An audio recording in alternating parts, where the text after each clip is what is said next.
परमात्मा कहते हैं कि सभी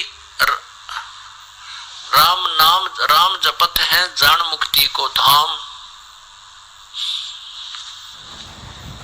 और श्री राम ने वशिष्ठ गुरु किया, उनको भी दिया उन्होंने ओम नाम। आप तो श्री रामचंद्र जी को भगवान मान के, मोक्ष के दाता मान के, राम राम की पूजा करते हो, श्री राम सीता राम राधे श्याम कहते हैं। उस राम ने भी वशिष्ठ मुनि से उपदेश लिया और वशिष्ठ मुनि ने उसको ओम नाम दिया। तो तुम कितने सच्ची भक्ति भी भक्ति ना कर रहे जो राम करा करता। और श्री वशिष्ठ मुनि से उपदेश लेकर श्री राम कहाँ गया होगा? केवल अपने स्वर्ग अपने लोक को। और इनके भी पुण्य जब अक्षीण हो जाएंगे, क्योंकि ये पाप इकट्ठे होने लग रहे। सीता का अपहरण हुआ, श्री राम ने सेना जोड़ी, रावण को मारा, करोड़ों कई करोड़ों जो है ना उसकी सेना को मार डाला। वो अकाउंट श्री राम के खाते में लिख दिया गया। श्री विष्णु जी के अकाउंट में, बैड अकाउंट में लिखा हुआ है। और जब इसकी विष्णु पद समाप्त होगा, फिर देखना दुर्गति क्या होगी इसकी। ये जीव संज्ञा में है। अब वर्तमान में भले ही यहाँ के शासक हैं, लेकिन न्याय कानून से बाहर नहीं है। विधान का परमात्मा के विधान से बाहर नहीं है। परमात्मा के विधान से बाहर वही होगा जो पूर्ण परमात्मा की शरण में, तत्वदर्शी संत के माध्यम से उसकी शरण में आएगा और आजीवन सत साधना करेगा, सब मर्यादाओं में रहेगा। केवल वही इस काल के विधान से बाहर होगा। सुर नर मुनि जन 33 करोड़ी, बंदे सभी निरंजन डोरी। सुर नर जितने भी देवता हैं, साधक हैं, ये सभी काल की डोर से बंधे हुए हैं। तो हमने सबसे पहले परमात्मा की शरण में आना है। शरण में कैसे आ सकते हैं? तत्वदर्शी संत के माध्यम से। गीता जी अध्याय नंबर 18 के श्लोक 62 में कहा कि हे अर्जुन, तू सर्वभाव से उस परमात्मा की शरण में जा जिसकी कृपा से तू परम शांति और शाश्वत स्थान अर्थात सत्यलोक को प्राप्त होगा। उसकी शरण में जाने के लिए तत्वदर्शी संतों की खोज कर, यानी गुरु होना अति आवश्यक है। तो गुरु धारण करके हम उस परमात्मा की साधना करते हैं। उसके लिए बताते हैं, आजा बंदे शरण राम की, फिर पीछे पछतावेगा। अब उस सतगुरु के उपदेश से, सतगुरु के द्वारा दिए ज्ञान के आधार से हमने जो साधना की, उससे हमारे वो 84 लाख योनियों में घूमने के कष्ट भी कट गए, जो हमने पशु पक्षी आदि की योनियों में जाना था।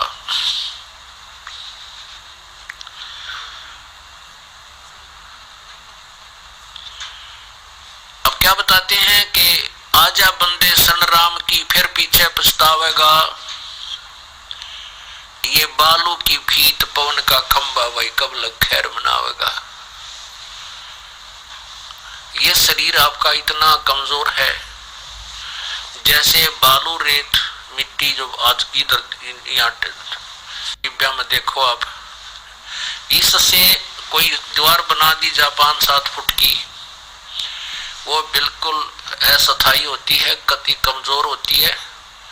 कोई पशु का धक्का लग जाए तो गिर जा, तेज हवा आ जाए तो उसके हवा से कटके गिर जा, वर्षा आ जाए तो सारी बह जा, यानी इतनी कमजोर दीवार होती है। ऐसे ही ये शरीर की उससे तुलना की है कि ये 5 तत्वों से बना हुआ तेरा पुतला इतना कमजोर है, और ये पवन से रुका हुआ है, श्वास से चल रहा है। कहते हैं बालू की भीत पवन का खंबा, कब लग खैर मनावेगा। आज हम तेरे घटने घेरे, तू राम कहना ना पावेगा। जो परमात्मा की भक्ति नहीं करते उसको, क्योंकि पहले अभ्यास किया नहीं, ऐसे ही ऊट पटांग बातें उसको याद आती है। बाल बलि तेरे सिर पे बैठा, भुजा पकड़ ले जावेगा, माता पिता तेरा कुटुंब कबीला सब ही खड़ा लखावेगा। पुण्यात्माओं, हम बहुत भयंकर लोक में, बहुत गंदे से गंदे लोक में फंसे हुए हैं, लेकिन हमने यही मान रखा है कि उसका लड़का मर गया, हमारा तो सुरक्षित है। परमात्मा कहते हैं ये तो भाई बालों की भीत पवन का खंभा कब लग खैर मनावेगा। अपने तेरे परिवार की तूने के आड़ कर रखी है कि वो ना मरेगा। आपने क्या बचाव रखा है जो उसने ना रखा था, जिस कारण से उसका पुत्र की मृत्यु हुई। इसलिए यहाँ काल के जाल में एक दिन सभी ने आना है जो पूर्ण परमात्मा की शरण नहीं है। परमात्मा की शरण में आने के बाद भी मर्यादा भंग होगी तो काल के जाल में फंसे ही रह जाएंगे हम। ये नियम है ईश्वर का, क्योंकि काल का और परमात्मा का एक संवाद हुआ था। परमात्मा से काल ने कहा था कि भगवान तो तेरे ज्ञान को स्वीकार करे, आपकी मर्यादा में रहे तो आपका भक्त मैं नहीं छेड़ूंगा, और जो मेरे ज्ञान को आपका ज्ञान त्याग देगा वो मेरा ही होगा।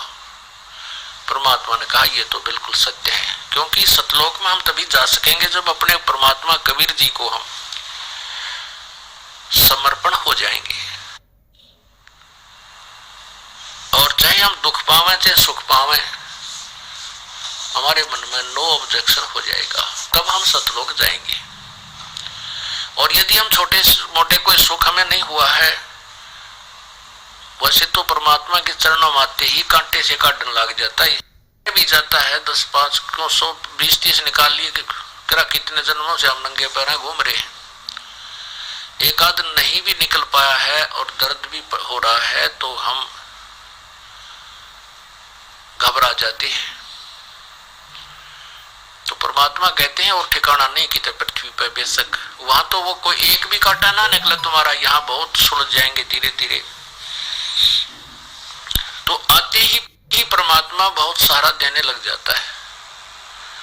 फिर हमारे से ना तो बुराई छूटती, जैसे नाम ले लिया अवश्य राहत मिलेगी।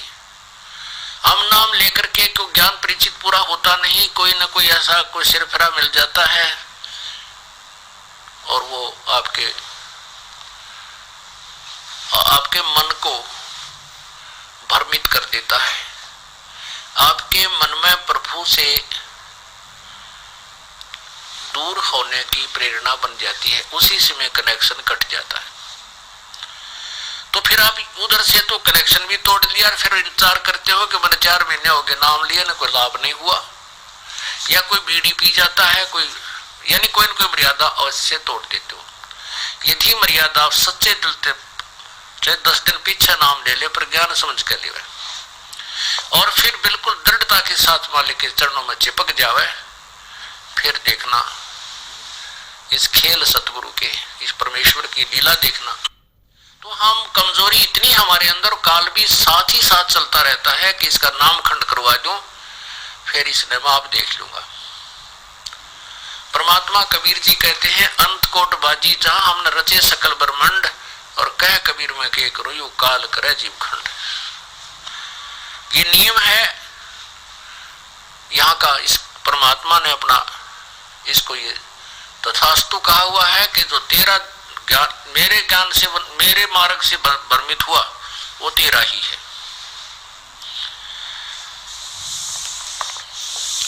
हम अन्य पूजाओं करने में इतने लीन हो चुके हैं कि वो पता भी लग जाता है कि साधना गलत है पर छोड़ना दिल नहीं करता। क्यों? घने दिनों बहुत दिनों से उनमें प्रेम हमारा फंसा हुआ है।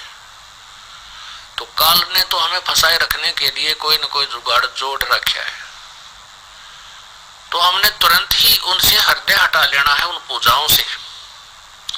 परमात्मा कहते हैं माई मसाणी सेठ शीतला भैरव भूत हनुमंत साहेब से दूर रहे जो इनको पूजंत। जो इन माई मसाणी सेठ शीतला और भैरव भूत हनुमंत, इनकी जो हनुमान तक की जो पूजा करते हैं, कहते हैं ये परमात्मा से सैकड़ों दूर होते हैं जो इनकी पूजा करते हैं।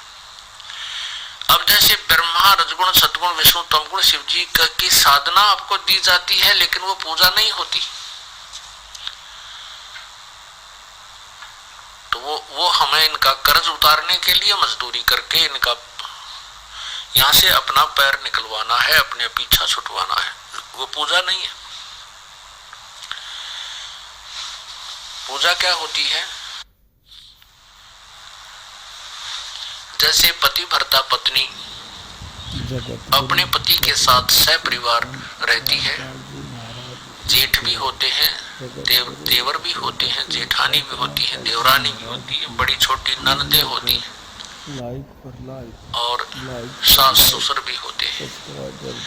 अब वो लड़की जो है अपने पति के तुल्य किसी को नहीं मानती है।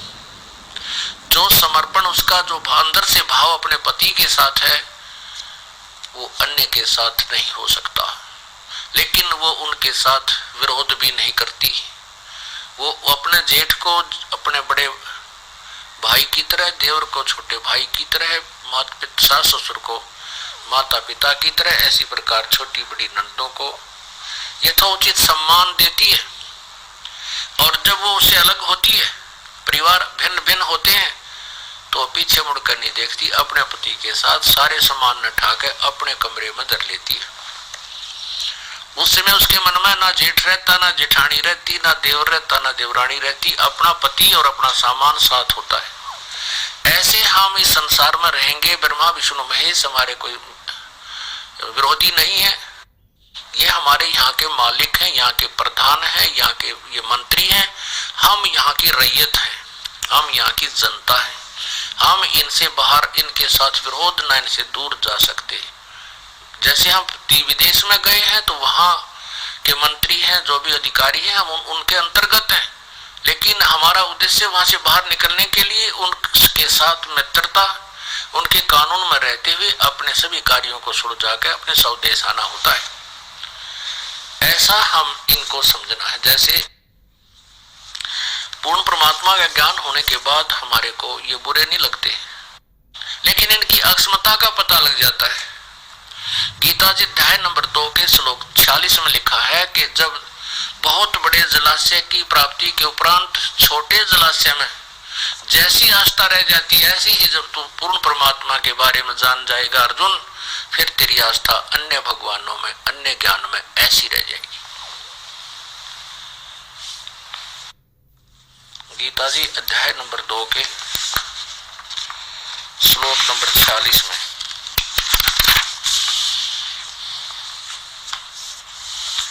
ये देखिएगा, श्रीमद् भगवत गीता और इसके अध्याय नंबर 2 और श्लोक नंबर 46 में लिखा है कि सब ओर से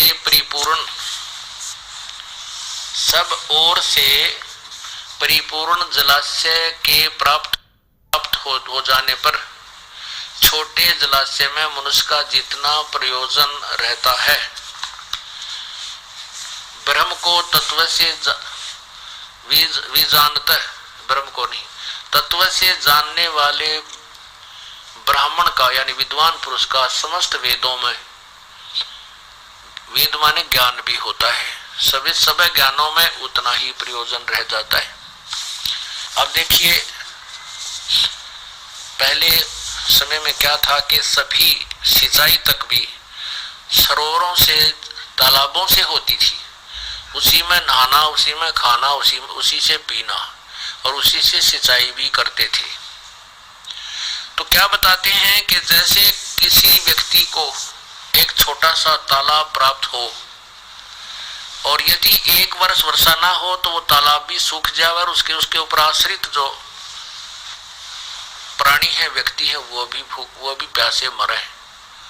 उनको यदि कोई बहुत बड़ा सरोवर, बहुत बड़ा जलाशय, बहुत बड़ी झील मिल जाए जिसमें 10 वर्ष भी वर्षा ना हो तो भी पानी जल समाप्त ना हो, तो फिर उस व्यक्ति की आस्था उस सरोवर में कितनी बन जाती है। उसने वो तालाब बुरा नहीं लगता, वो तो काम चलाओ सरकार नजर आती है। फिर कि ये भी नाशवान, ये भी नष्ट होगा, तो इसके आश्रित हम तो फिर बचाएं कौन ही। और वो बहुत बड़ा जलाशय मिलने के बाद चिंत हो जाता है। ऐसे ही पूर्ण परमात्मा के ज्ञान से, पूर्ण परमात्मा की महिमा से परिचित होने के उपरांत ब्रह्मा विष्णु रूपी छोटे जलाशय में हमारी जो आस्था रह जाएगी, अर्थात ये बुरे नहीं लगते क्योंकि वो भी काम चलाऊ है। इस प्रकार हम उस परमात्मा को प्राप्त करेंगे। तो यहां बताया है कि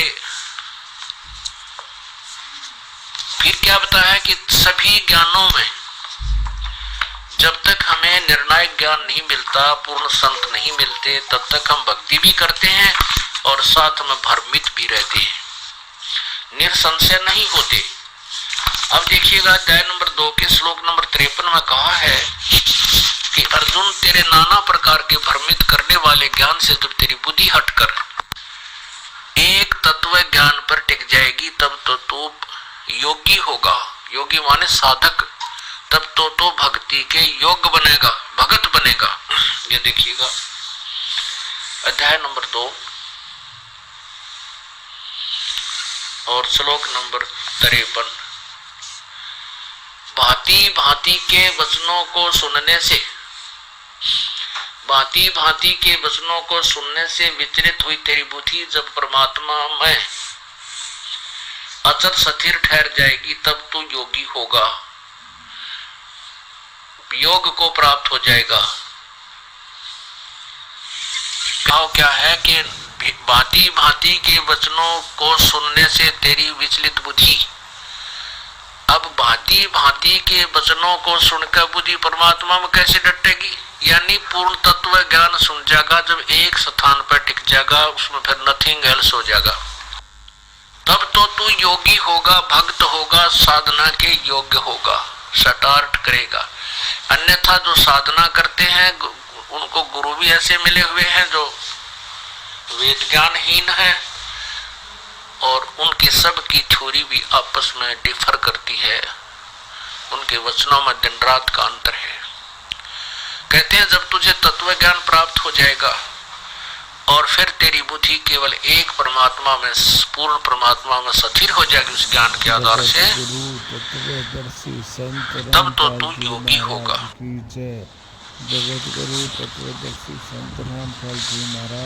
अब क्या बताते हैं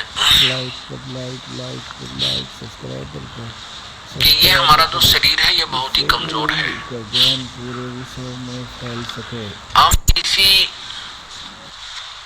ये तो एक दिन आपका जाएगा, ये नहीं रह सकता,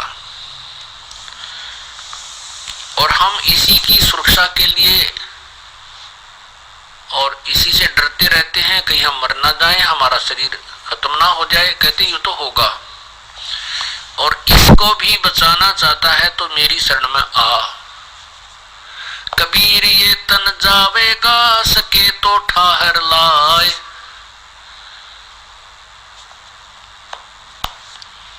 ये शरीर तेरा जाएगा और सके तो ठाहर ला। ठाहर माने इसको सपोर्ट दे।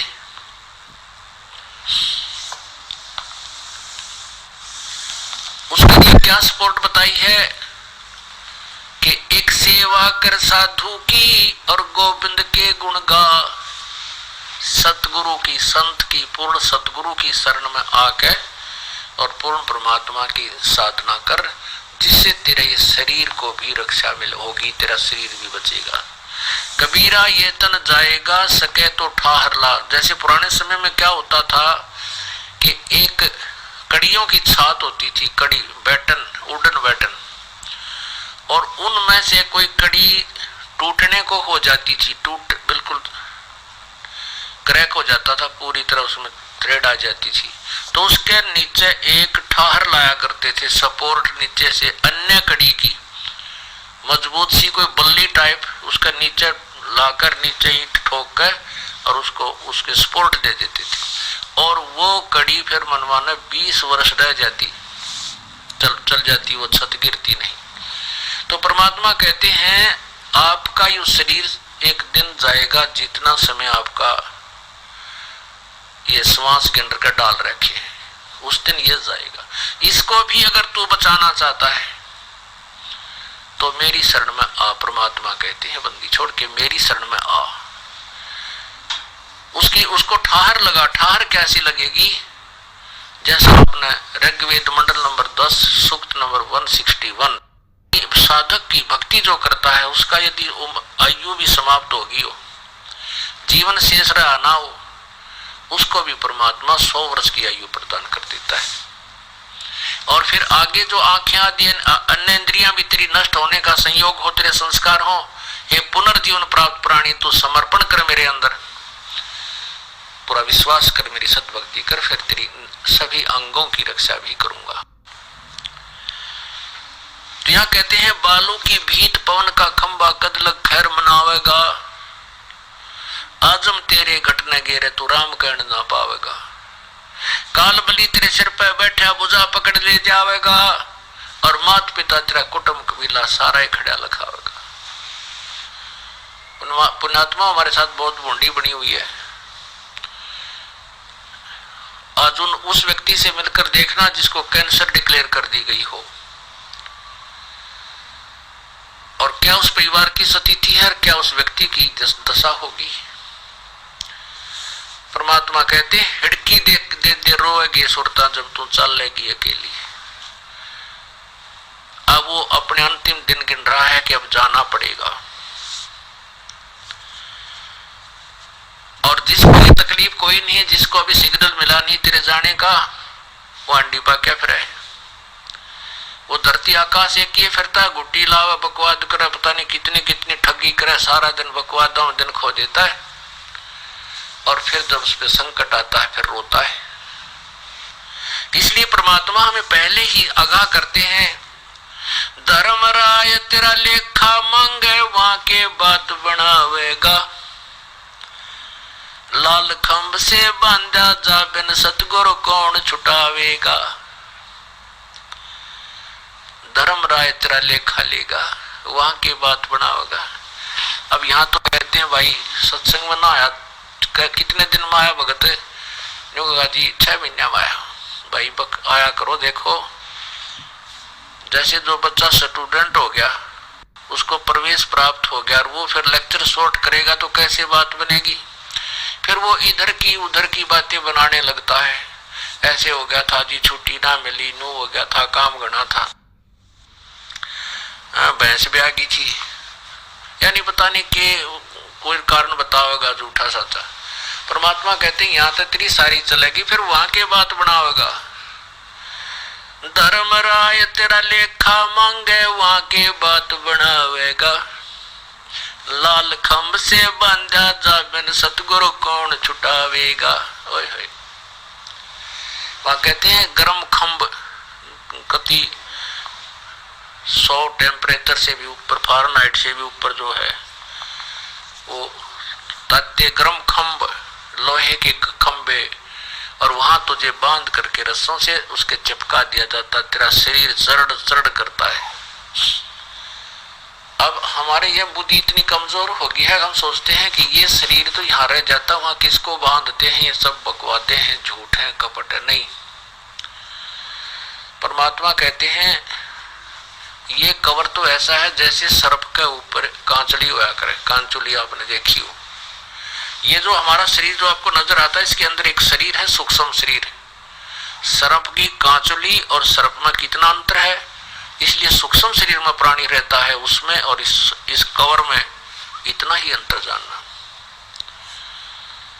तो उस प्राणी को सूक्ष्म शरीर में सब दुख होते हैं, गर्मी भी, सर्दी भी, उसको मानसिक परेशानियां भी जो की तो रहती है, क्योंकि ऊपर तो एक कवर है, ये कपड़ा पहन रखा हमने, जैसे इस स्थूल शरीर के ऊपर ये कपड़ा, इसके ऊपर अंदर जो सूक्ष्म शरीर है उसके ऊपर ये कपड़ा परमात्मा ने एक और हमारे मंड रखा है।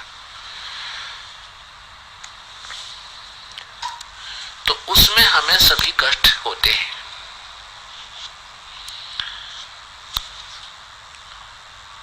तो कहते हैं बिन सतगुरु कौन छुटावेगा। परमात्मा कहते शिव मंडल ब्रह्मापुरी चाहे विष्णु लोक में हो, हमरे गुण भूले नहीं तो आन छुटाऊं तो। क्या होता है कि जैसे पुण्यात्मा किसी ने नाम ले लिया, महीने 2 महीने 6 महीने साल 2 साल रखा और फिर गफलत मार गया, अपना छोड़ छाड़ गया, कोई बात नहीं, तो फिर परमात्मा से कनेक्शन कट गया, उसके पुण्य भी हो गए और पाप भी साथ चलेंगे, वो दोनों भोगने पड़ेंगे उसको। तो ऐसा व्यक्ति किसी भी कारण से गफलत होगी उसका, लेकिन गुरुद्रोही ना हुआ, गुरु में दोष निकाल कर वहां से नहीं गया है, तो उसको फिर परमात्मा उस नरक से भी छुटवा लाएगा। वहां भी जब वो याद करेगा कि हम सुना करते थे परमात्मा की वाणी महिमा के, गुरु जी परमात्मा ऐसे दया करते हैं, वहां से भी छुटवा लेते हैं। यदि हम वहां भी याद करेंगे तो भी परमात्मा आपको वहां का लाल खंभों से भी छुटवा कर लाएगा, इतना दयालु है। चलो वो भी बात होगी, वहां से आपको छुटवा भी दिया और फिर आपको फिर मनुष्य जीवन भी मिल गया, तो यू कोल्लू फिर शुरू हो गया और टड़क हुआ तो फिर शुरू हुआ। हमने तो इसका टंटा काटना है, कहते हैं कोटि जन्म तो भरमत हो गए, कुछ ना हाथ लग्या रे, भाई कुकर सुकर खरबा बोरे कौआ हंस बगारे। कोटि जन्म तो राजा की ना मिटी न मन की आशा, भिक्षुक होकर दर दर घूमा ये मिला ना निर्गुण रासा। पुण्यात्माओं जो भक्तात्मा सत्संग में बार बार आते हैं, वो यही वचन यही सत्संग आपको सुनाया जाता है। देखो कलयुग में परमपिता परमात्मा कबीर देव नाम से प्रकट हुए थे। जगत गुरु संत रामपाल जी महाराज की जय। इस वीडियो को लाइक पर लाइक और सब्सक्राइब पर सब्सक्राइब करें, जिससे जगत गुरु का ज्ञान पूरे विश्व में फैल सके।